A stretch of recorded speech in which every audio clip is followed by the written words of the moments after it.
If you had to pick 5 handheld games that helped define who you are as a gamer, what would they be?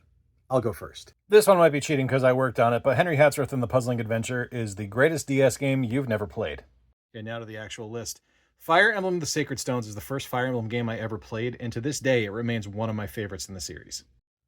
I completely skipped the PSP, but I wasn't going to miss out on the Vita, and this is my favorite game on that console. My introduction to the Shantae series, and to this day, probably my favorite entry.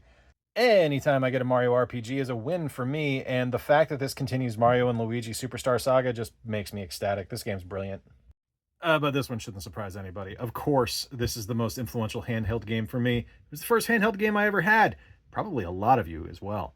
What are your most influential handheld games? Let me know.